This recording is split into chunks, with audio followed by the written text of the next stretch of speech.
ക്രിസ്മസിൻ്റെ ഒരുക്കങ്ങളെന്ന് പറഞ്ഞാൽ ഈ ഒരു ഡെക്കറേഷനൊക്കെ ചെയ്യുമ്പോൾ തന്നെ ഭയങ്കര ഒരു ത്രില്ലാണ് കേട്ടോ, ഭയങ്കര സന്തോഷമാണ്.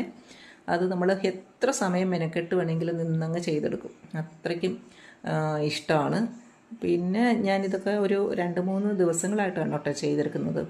കാരണം എന്ന് വെച്ചാൽ ഞാൻ ഷോപ്പിൽ നിന്ന് വന്നിട്ട് രാത്രിയിലൊക്കെയാണ് നിന്ന് ഓരോ ദിവസവും കുറച്ചേ ചെയ്ത് വെക്കും.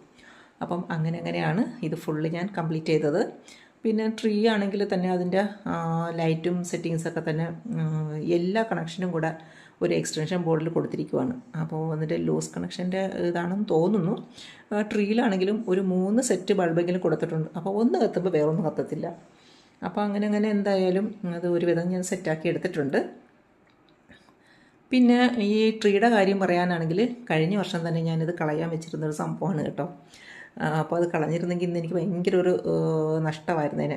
കാരണം അതിൻ്റെ ഒരു കാല് ഒടിഞ്ഞിരിക്കുവാണ്.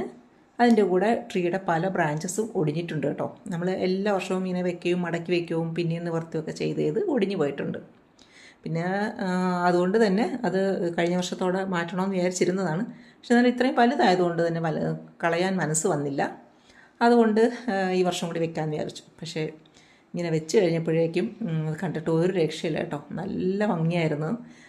എനിക്ക് തന്നെ അതിശയമായിപ്പോയി, ഇത്രയും ഭംഗിയുള്ളതായിരുന്നു ഞാൻ കളയണമെന്ന് വിചാരിച്ചിരുന്നത്. പിന്നെ ഇതുപോലുള്ള എല്ലാ ഡെക്കറേഷൻ ഐറ്റംസും ഞാൻ പഴയത് തന്നെയാണ്, ഒന്നും പുതിയതായിട്ട് മേടിച്ചിട്ടില്ല. പിന്നെ ഈ ക്രിസ്മസ് റിങ്ങൊക്കെ തന്നെ ഞാൻ ഓരോ വർഷവും ഇത് തന്നെ അഴിച്ചഴിച്ച് ഓരോ രീതിയിൽ ഓരോ സ്റ്റൈലിലങ്ങ് ചെയ്തെടുക്കും. അങ്ങനെയാണ്. അതുപോലെ തന്നെ എല്ലാ സാധനങ്ങളും പഴയതാണ് കേട്ടോ, ഒന്നും ഈ വർഷം ഞാൻ വാങ്ങിച്ചിട്ടേ ഇല്ല, എല്ലാം പഴയതാണ്. ക്രിസ്മസിൻ്റെ ഇത് കഴിയുമ്പോഴേക്കും എല്ലാം എടുത്ത് ഒതുക്കി വയ്ക്കും, വീണ്ടും അടുത്ത വർഷം വയ്ക്കും.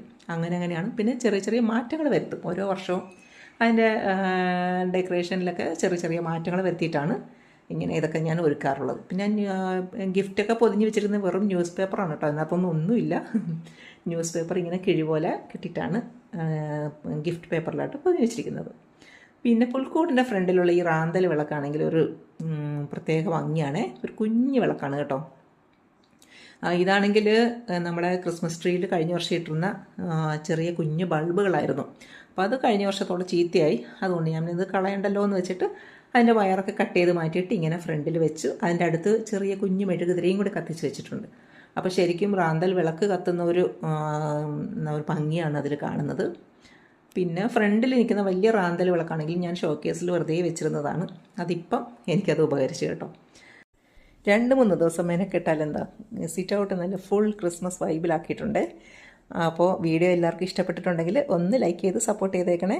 അപ്പോൾ എല്ലാവർക്കും അഡ്വാൻസ്ഡ് മെറി ക്രിസ്മസ്.